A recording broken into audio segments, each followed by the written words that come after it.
জানিয়ে দিচ্ছি সংবাদ শিরোনাম। সাবেক অর্থমন্ত্রী কিবরিয়া হত্যা মামলায় বাবরের জামিন। ভালো সম্পর্ক ছাড়া বাংলাদেশ ভারতের গত্যন্তর নেই বলেছেন ডক্টর ইউনূস। বাংলাদেশ ভ্রমণের সতর্কতা শিথিল করেছে যুক্তরাষ্ট্র। 14 সেপ্টেম্বর হচ্ছে না শহীদদের স্মরণসভা বলেছেন উপদেষ্টা নাহিদ। বিদ্যুৎ ও জ্বালানি খাতকে ঢেলে সাজানো হবে বলেছেন উপদেষ্টা। শান্তদের সংবর্ধনা দিলেন প্রধান উপদেষ্টা। শুনছিলেন সংবাদ শিরোনাম, এখন বিস্তারিত।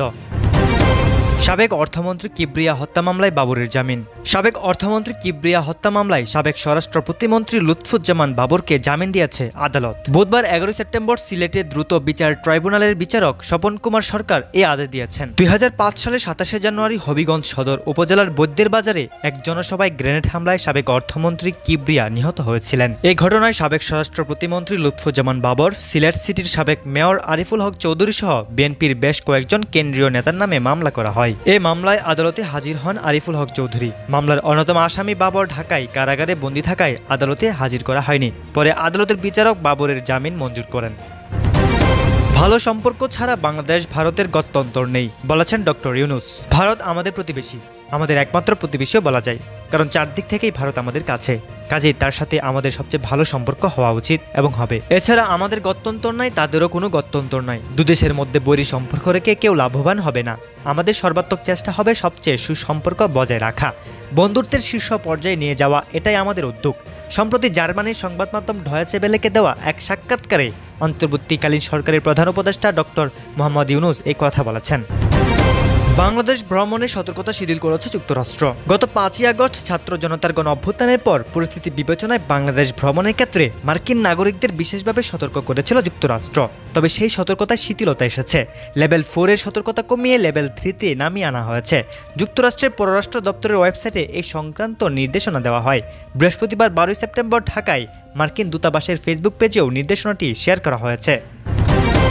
14 সেপ্টেম্বর হচ্ছে না শহীদদের স্মরণসভা বলেছেন উপদেষ্টা নাহিদ। গণ অভ্যুত্থানে শহীদদের পূর্ণাঙ্গ তালিকা না হওয়ায় 14 সেপ্টেম্বর স্মরণসভা হচ্ছে না বলে জানিয়েছেন তথ্য উপদেষ্টা নাহিদ ইসলাম। বৃহস্পতিবার 12 সেপ্টেম্বর সচিবালয়ে সাংবাদিকদের সঙ্গে এই কথা বলেছেন তিনি। নাহিদ ইসলাম বলেন, নিহতদের তালিকাটি চলমান থাকায় পূর্ব নির্ধারিত স্মরণসভাটি 14 সেপ্টেম্বর অনুষ্ঠিত হচ্ছে না।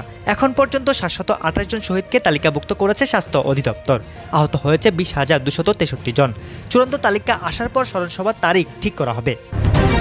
বিদ্যুৎ ও জ্বালানি খাতকে ঢেলে সাজানো হবে বলেছেন উপদেষ্টা। বিদ্যুৎ ও জ্বালানি খাতকে পুনর্গঠন এবং সংস্কার করা হবে বলে জানিয়েছেন বিদ্যুৎ, জ্বালানি ও খনিজ সম্পদ মন্ত্রণালয়ের উপদেষ্টা মোহাম্মদ ফাউজুল কবির খান।